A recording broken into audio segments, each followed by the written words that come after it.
어떤 사람이 결혼을 하는데 시기 끝나갈 무렵에 검은 옷을 입고 검은 복면을 한 사람이 나타나서 난동을 부리는 바람에 결혼식이 엉망이 되었습니다. 잡으려고 했지만은 잡을 수 없었습니다. 또 이 사람이 장사를 하게 되었는데 장사가 어느 정도 되려고 하니까 또 그 검은 옷을 입고 검은 복면을 한 사람이 나타나 가지고는 방해를 하였습니다. 그때도 잡으려고 했지만은 잡히질 않았습니다. 이제 나이가 들어서 노년을 조금 여유롭게 보내려고 하는데 또 그 검은 복면의 사나이가 나타나서 방해하였습니다. 마지막 이제 숨을 거두기 직전에 그때도 그 복면의 사나이가 나타났습니다.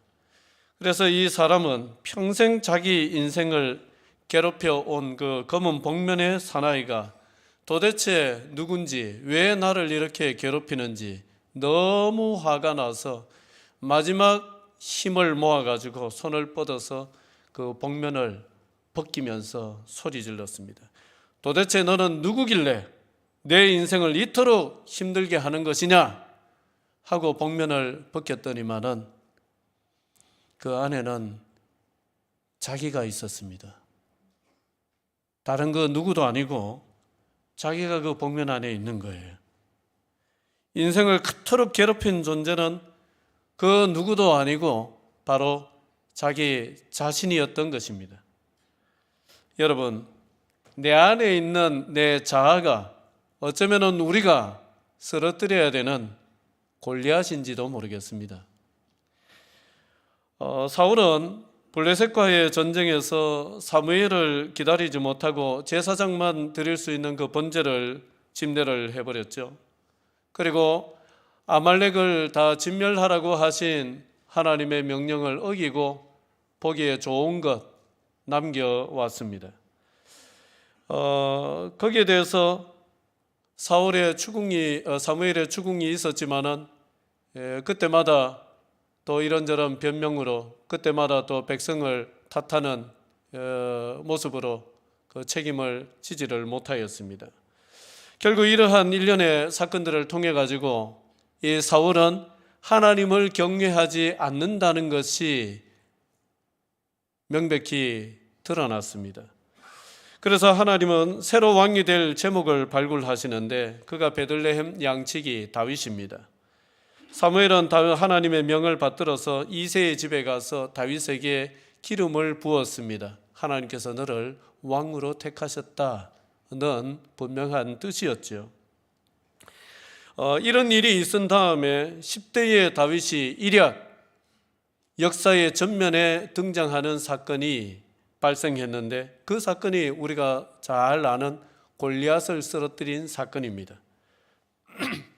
이 사건의 배경도 블레셋과의 전쟁입니다. 당시는 수시로 전쟁이 있었던 험악한 시대였습니다. 블레셋과 이스라엘 중에서 강자는 블레셋이었습니다. 이스라엘이 항상 약자였습니다. 그 이스라엘은 대체로 당하는 입장이었죠. 이번에도 마찬가지였습니다. 이스라엘이 열세였는데 이번에는 설상가상으로 저 블레셋 진영에는 타고난 싸움꾼인 골리앗이라는 거인이 버티고 있는 겁니다. 골리앗은 키가 6규빗하고도 한 뼘이 된다 그렇게 나옵니다. 여러분 한 규빗은 왼손을 이렇게 한번 세워보십시오. 왼손 잘 움직이는지 한번 움직여 보세요. 손목도 한번 움직여 보시고요. 규빗이라는 것은 우리는 안 쓰는 단위고 이스라엘 사람들이 쓰는 단위인데 여기에서 여기까지가 규빗입니다. 보통 이것을 45cm 잡으니까 곱하기 6을 하고 거기에 한 뼘이 더 있었으니까 어느 정도 되겠습니까? 한 270이 넘을 거예요. 2m 70, 2m 80, 거의 3m에 육박하는 오늘날은 도저히 찾아볼 수 없는 키입니다. 그러니까 우리 그냥 표현으로 하면은 구척거인이라고 생각을 하시면 되겠습니다. 3, 9, 27이니까 구척거인, 어마어마한 거인에다가 거기에다가 머리에는 투구를 쓰고 몸에는 갑옷을 입었는데 이 비늘 갑옷, 어린 갑옷이라고 하죠. 비늘 갑옷을 입고 손에는 창을 잡았는데 창이 얼마나 컸습니까? 뭐만했다고 그래요? 배틀채만한 어마어마하게 굵은 이런 거대한 창을 든 그야말로 타고난 싸움꾼, 난공불락의 여리고성과 같이 절대로 쓰러뜨릴 수 없는 그런 절대 강자였습니다. 그런 무시무시한 사람이 아침 저녁으로 나와가지고 막 욕을 퍼부어대면서 이스라엘의 하나님도 모욕하고 이스라엘 군대도 모욕하면서 그렇게 40일을 욕을 퍼부어대도 이스라엘 쪽에서는 그 누구 하나 나가가지고 저놈을 내가 쓰러뜨려야 되겠다 나서는 사람이 한 사람도 없었습니다. 다 겁을 먹고는 혹시 내보고 나가라 할까봐 눈길도 안 마주치는 거예요. 저하고 눈길을 마주쳐줘서 고맙습니다. 눈길도 안 마주치는 거예요. 그런 골리앗을 돌멩이 하나로 쓰러뜨린 사람이 다윗입니다. 다윗이 물매에 돌멩이를 휙 걸어가지고 휙 돌리다가 탁 던졌는데 그게 어디에 박혔습니까? 골리앗의 이마에 탁 박혀가지고 순식간에 허물어져 버렸습니다. 그런데 이 사실을 보면서 이렇게 생각하기 쉬워요. 다윗이 휙휙 돌리면서 물맷돌을 던지는 순간에 하나님께서 삐삐삐삐삐삐 이리 가라 저리 가라 이리 가라 저리 가라 속도는 얼마 이래가지고 하나님이 유도탄을 요즘엔 드론이라고 하면 더 이해가 되잖아요. 러시아하고 우크라이나 싸울 때 막 드론이 어떻게 했다. 드론을 조종하듯이 하나님이 그 물맷돌을 정확하게 조종해서 누구 이마에 박히게 하셨다. 그래 생각하면 다윗이 섭섭합니다. 여러분 다윗은 그냥 아무렇게나 집어 던졌는데 하나님이 정확하게 조정을 하셔가지고 골리앗 이마에 박히도록 그렇게 하셨다? 아닙니다. 여러분 다윗은 그저 믿음 하나만 있었고 모든 일은 하나님께서 하신 전적인 하나님의 은혜다. 여러분 믿음이 너무 좋은 거예요. 그러면 누가 섭섭해요? 다윗이 섭섭합니다. 여러분 이것은 다윗의 실력이었어요. 자 34절 한번 읽을까요? 34, 35절입니다. 같이 읽습니다. 시작. 다윗이 사울에게 말하되 주의 종이 아버지의 양을 지킬 때에 사자나 곰이 와서 양떼에서 새끼를 물어가면 내가 따라가서 그것을 치고 그 입에서 새끼를 건져내었고 그것이 일어나 나를 해하고자 하면 내가 그 수염을 잡고 그것을 쳐 죽였나이다. 여러분 양을 칠 때에 그 양을 물어가기 위해서 곰도 오고 사자도 오고 뭐 늑대도 오지 않았겠습니까? 그러면 다윗이 아이고 겁나라 이러면서 도망을 간 게 아니고 그 양 새끼를 물고 가는 그 짐승을 물리치기 위해 가지고 그 양을 구해내기 위해 가지고 쫓아가면서 쳤다는 거예요. 물론 뭐 주먹으로 쳤을 수도 있겠지만은 물매를 양치기들은 물매를 사용합니다. 물매 이래 물매 아시죠? 우리 새총하고 비슷한 건데 그거보다 조금 더 길고 거기에다가 돌멩이를 걸어가지고 손으로 휙휙 돌려가지고 던지는 게 물매입니다. 양치기들은 그 물매를 사용을 했습니다. 그러니까 곰하고 사자하고 싸우기 위해서 여러분 물매 연습을 게을리 했겠습니까? 열심히 했겠습니까? 돌멩이 집어 던졌는데 빗나갔어요. 그러면 사자가 이놈 봐라 이러면서 덤벼들면 어쩔 겁니까? 그러니까 얼마나 연습을 하고 연습을 했겠습니까? 군에 다녀오신 분들 엎드려 쏴, 앉아 쏴, 일어서 쏴, 서서 쏴 뭐 이렇듯이 다윗도 달려가면서도 던지고 제자리에서도 던지고 도망가면서 뒤로도 던지고 넘어지면서 다 멋있게 던지고 별의별 자세로 별의별 상황을 다 생각을 하면서 연습을 해서 한 방에 적을 제압할 수 있는 짐승을 쓰러뜨릴 수 있는 그 정도의 신출기몰할 수 있는 이런 실력을 연마했던 것입니다. 그걸로 쓰러뜨린 거예요. 믿음이 아니라고 하니까 여러분 좀 기분이 별로 안 좋으신데 여러분 다윗이 얼마나 연습을 했는지 모릅니다. 그럼 도대체 하나님의 은혜는 없었느냐? 하나님의 은혜가 있었습니다. 무엇이 하나님의 은혜냐? 아무렇게나 집어던지고 실력도 없이 집어던졌는데 이게 우연히 하나님이 조정을 해주셔서 이마에 탁 박힐 수 있도록 해주신 것이 하나님의 은혜냐? 그게 아닙니다. 다윗이 평소에 갈고 닦았던 그 실력을 그 중요한 순간에 발휘할 수 있도록 해주신 게 하나님의 은혜입니다. 그게 하나님의 은혜예요.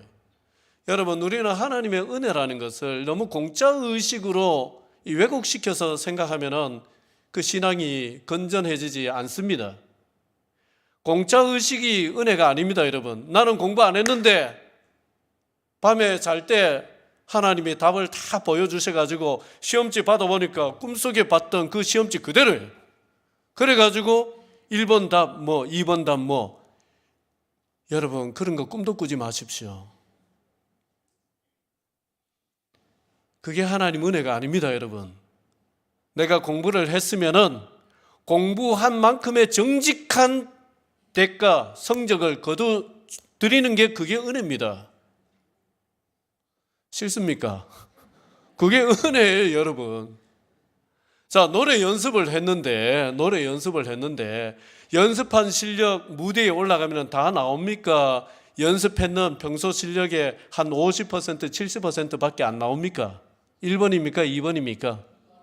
거의 대개는 연습한 실력, 평소 실력의 100% 발휘하는 사람 거의 없습니다. 무대라는 것이 얼마나 이게 떨리는 자리입니까? 저도 지금 평소 설교 실력의 70%밖에 안 나옵니다. 여러분, 무대에서 자기의 평소 실력을 발휘한다는 것은 그 자체가 은혜입니다. 그 자체가 은혜예요. 우린 그렇게 생각을 해야 됩니다. 내가 노력했는데 결과가 내가 원했던 것보다 좀 덜하다. 여러분, 그게 정상이에요. 그게 정상입니다. 그 정상이라도 거둬들인 게 은혜입니다. 그런데 내가 생각했던 것보다 조금 더 나왔다. 그러면 어마어마한 은혜입니다, 여러분. 그래 생각을 해야 돼요. 우리는 하나님의 은혜라는 것을 내 노력은 전혀 없이 그저 공짜로 주어지는 것으로 생각을 하면 우리 신앙이 너무 불건전해집니다. 은혜라는 것은요, 우리가 평소에 수고하고 애쓰고 땀 흘리고 노력하고 연습하고 실력을 연마하고 그 했던 것을 그 결과를 정직하게 거둬들일 수 있도록 해주시는 게 하나님의 은혜인 줄 아시기 바랍니다. 우리는 이런 공짜의식을 은혜라고 생각하는 이 왜곡된 은혜 개념에서 벗어날 때 비로소 우리는 하나님을 향한 섭섭함, 또 뭔가 불만스러움, 이게 우리 속에 있는 골리앗입니다. 그거 쓰러뜨릴 수가 있는 거예요. 여러분, 골리앗 앞에 아무도 나가지 못하는데 청년 하나가 나가겠다고 하니까 이 사울은 너무 대견해가지고 그래 가라 하는데 거저 보내질 아니하고 이거 내 건데 한번 입어봐 하면서 자기의 옷을 입혀주지요. 갑옷도 입혀주지요. 투구도 씌워주지요. 뭐도 들려줍니까? 자기 칼도 들려줍니다. 그랬는데 일반 백성들은 꿈도 꾸지 못하는 이 값비싼 짱구류들, 이런 것들을 다 걸쳐보고 다윗이 시험 삼아 걸어보니까 좋아요, 안 좋아요? 이게 안 좋아요. 너무 어색해요. 안 맞아요. 그래서 어떻게 합니까? 다 벗어 던지고, 아이고 이거 아까운 거 그러질 아니하고 이거 다 벗고는 자기가 원래 양칠 때 입고 다니던 그 평상복 있잖아요. 양치기 옷. 그거에다가 무기도 왕이 준 좋은 그 칼, 이 무기를 들고 나가지 아니하고 뭘 들고 나갑니까? 시냇가에 가서 뭐예요? 매끈한 돌 몇 개? 5개. 이것도 나중에 보면 왜 5개인지 성경 자세히 읽어보면 나오는데 오늘은 뭐 그것까지 설명을 안 하고요. 5개를 들고 나간단 말이죠. 그래 나갑니다. 자, 조금 길지만은 같이 읽겠습니다. 38절부터 40절까지 읽습니다. 시작. 이에 사울이 자기 군복을 다윗에게 입히고 노투구를 그의 머리에 씌우고 또 그에게 갑옷을 입히매 다윗이 칼을 군복 위에 차고는 익숙하지 못하므로 시험적으로 걸어보다가 사울에게 말하되 익숙하지 못하니 이것을 입고 가지 못하겠나이다 하고 곧 벗고 손에 막대기를 가지고 시내에서 매끄러운 돌 5을 골라서 자기 목자의 제구 곧 주머니에 넣고 손에 물매를 가지고 블레셋 사람에게로 나아가니라. 아멘. 여러분, 상대는 구척 거인인데다가 갑옷으로 중무장을 했고 투구를 쓰고 손에는요 배틀채 같은 창을, 긴 창을 들었습니다. 그런데 그 앞에 다윗은 무장했습니까? 어떤 옷을 입고 나가요? 그냥 평상복을 입고 나갑니다. 그리고 칼을 들었습니까? 창을 들었습니까? 양칠 때 가지고 다니는 막대기에다가 또 주머니에는 뭘 집어넣고 돌멩이 집어넣고 그래 나갑니다. 객관적으로 보면 이게 싸움이 됩니까? 안 됩니까? 됩니까? 안 됩니까? 이게 무슨 싸움이 됩니까? 하나는 프로고 하나는 아마추어도 이런 아마추어가 없는 거예요. 이게 무슨 싸움이 되겠습니까? 그런데 이것이 승리의 결정적인 요인이 되었습니다. 여러분 48절 49절을 보면은 이제 이 싸우는 장면이 여기 그려져 있는데 골리앗은 구척 거인인데다가 갑옷으로 중무장을 하고 배틀채 같은 무거운 창을 들어가지고 움직임이 날려뱉겠어요? 어기적 거렸겠어요? 제가 표현은 다 만들어 왔으니까 여러분들은 대답만 하시면 돼요. 어려울 거 없어요. 여러분 날렵하게 잽싸게 움직였겠어요? 어기적 느릿 움직였겠어요? 어기적 느릿 움직일 수밖에 없죠. 그런데 다윗은 갑옷을 안 입고 평상복을 입었으니까 여러분 얼마나 몸이 가볍습니까? 거기다가 다윗은 몸이 골리앗처럼 컸습니까? 저처럼 날렵했습니까? 저처럼 날렵해서 여러분 운동 잘하게 생겼잖아요. 제가 운동 그런 대로 하거든요.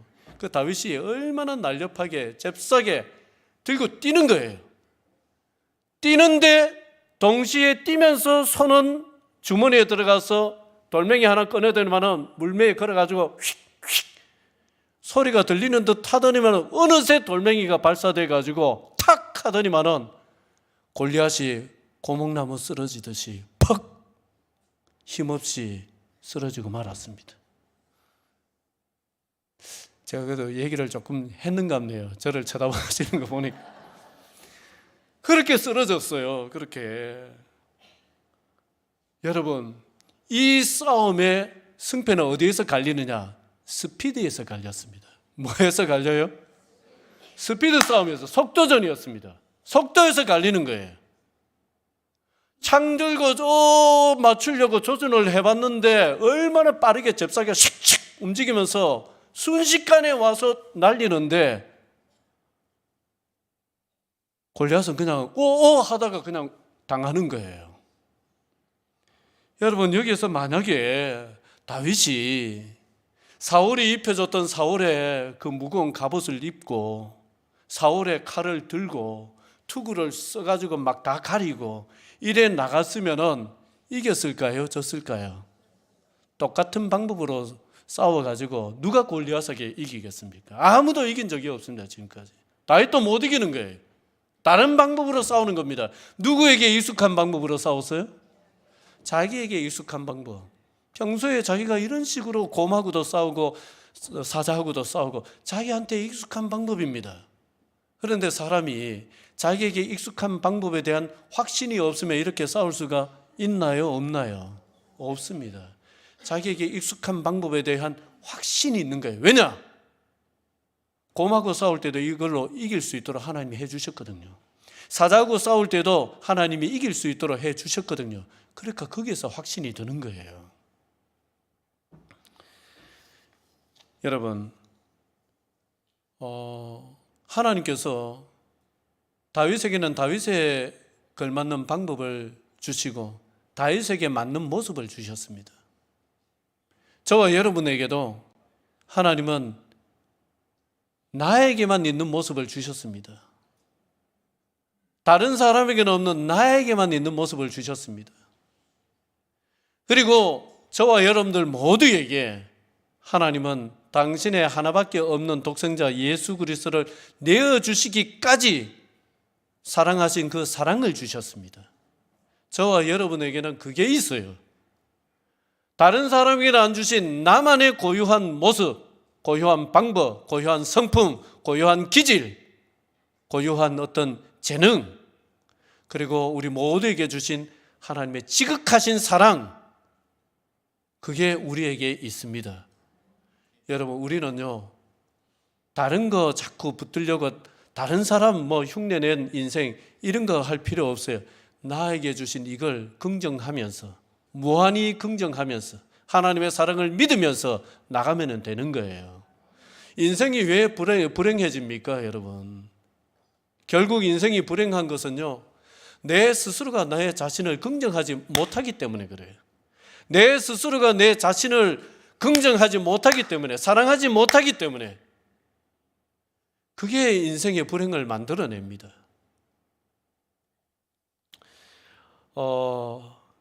자기를 내가 긍정하는가, 내 자신을 사랑하는가, 무엇을 보면 알 수 있느냐 하면은, 여러분, 이거 제가 돈 받고도 안 가르쳐 드리는 건데 제가 오늘 공짜로 여러분들에게 가르쳐 드릴게요.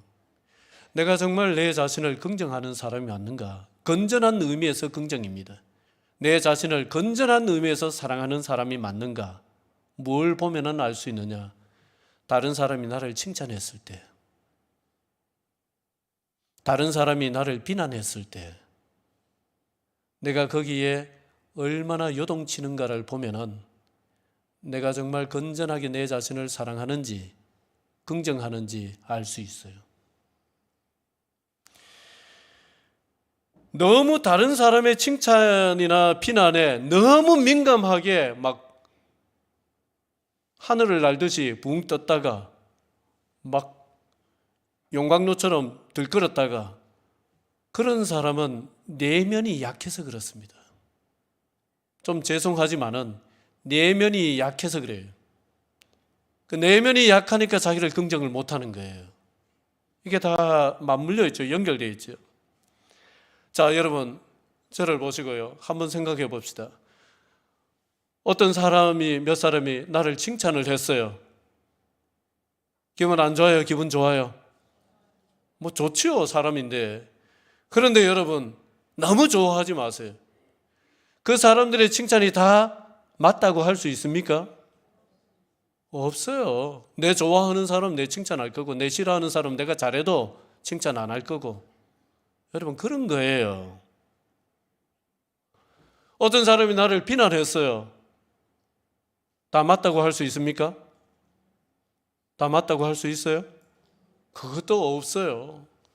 그 반대로 날 싫어하는 사람은 내가 잘해도 나를 비난할 것이고, 내 좋아하는 사람은 비난 안 할 것이고, 다 맞다고 할 수 없습니다.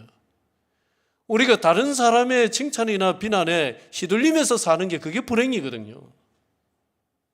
우리 거기서 벗어나기 위해서 어떻게 해야 되냐? 여러분, 다른 사람이 나를 칭찬하고 나를 비난하고 나를 평가하기 이전에 내 스스로가 냉정하게, 냉철하게 내 자신을 하나님 앞에서 성찰하면 됩니다. 하나님, 제가 어떻습니까? 어떤 사람이 나를 칭찬하고 나서는데 제가 정말 그런 칭찬을 받을 만합니까? 어떻습니까, 하나님? 그래서 아이고, 네가 마땅히 해야 될 일이었다. 아, 그렇습니까? 그러면요, 칭찬에 너무 들뜨지 않아도 됩니다. 하나님, 어떤 사람이 나를 비난하고 나서는데 하나님, 제가 어떻습니까? 괜찮다. 네가 마땅히 해야 될 일을 했다. 그러니 네가 마땅히 해야 될 일을 한 것에 대해서 비난하는 것에 대해 너 크게 흔들릴 필요가 없다. 그러면은요, 별로 기분 나빠하지 않아도 되는 거예요. 여러분, 우리는 그렇게 하나님 앞에서 하나님의 관점으로, 하나님의 말씀의 관점으로 정직하게, 냉철하게, 냉정하게 내 자신을 성찰하면서 살면은 자꾸 다른 사람의 평가에 휘둘릴 일이 있겠어요, 없겠어요? 그래 살아야 됩니다, 여러분. 그게 길입니다, 그게. 그래야 흔들리지 아니하고 휘둘리지 아니하고 다른 사람이 시선에 내 인생이 왔다 갔다 하지 않고 살아낼 수가 있는 거예요. 여러분, 타인의 평가에서 웃었다 울었다 하면서 나를 괴롭히던 이 자아, 이 연약한 자아, 내 자신을 긍정하지 못하는 그 자아가 내 속에 있는 골리앗입니다. 그거 무너뜨리십시오. 그거 우리 경상도 말로 잡아뜨리십시오. 그래야 자유합니다.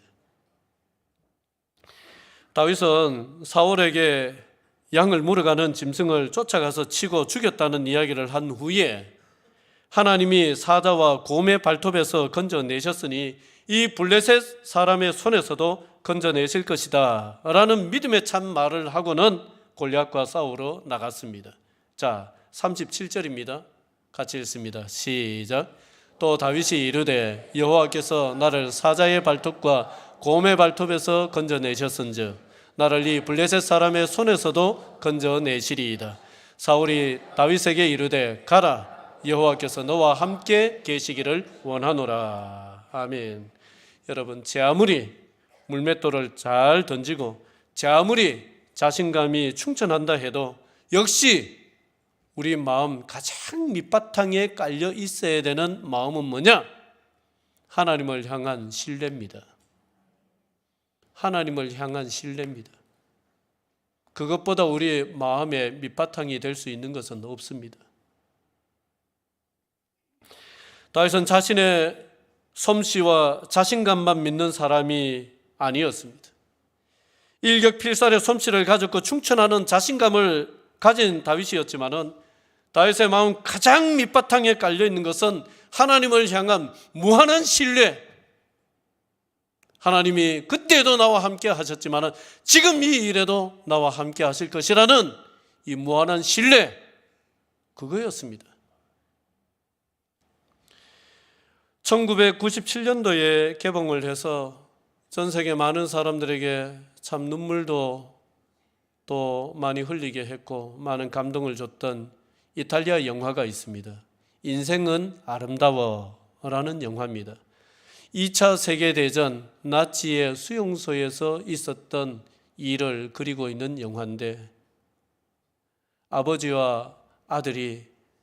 어린 아들이 아버지가 어린 아들을 데리고 나치의 포로 수용소에 갇히게 되었습니다.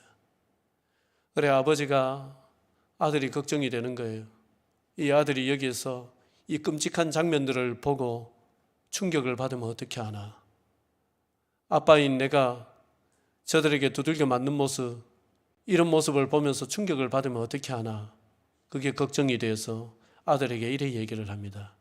얘야, 지금부터 우리는 놀이를 하는 거야. 우리는 지금부터 게임을 하는 거야. 놀이를. 놀이니까 너 놀이인 줄 알아? 이거 진짜가 아니야. 우리 놀이하는 거야. 이래 얘기를 하니까 어린 아이가 그것을 믿습니다. 그래 아빠 알았어. 그래 이 사람들이 그 독일군이 이렇게 아버지를 힘들게 하는 그런 장면을 보고도 아이가 충격을 안 받습니다. 저거 놀이야. 아빠는 지금 병정놀이 하고 있는 거야. 놀이라고 생각을 합니다.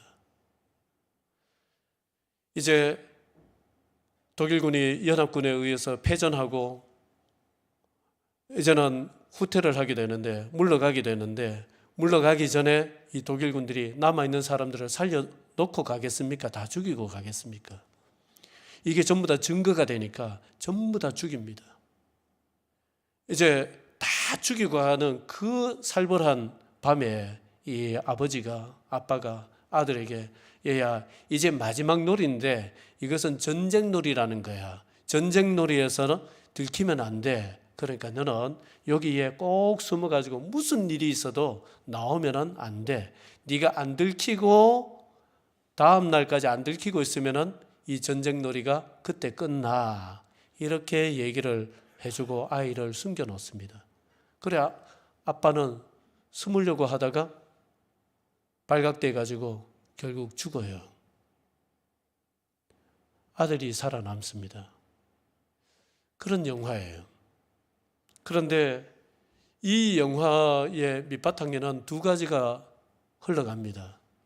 한쪽에는 아들을 향한 무한한 아빠의 사랑입니다. 그 사랑이 흘러갑니다.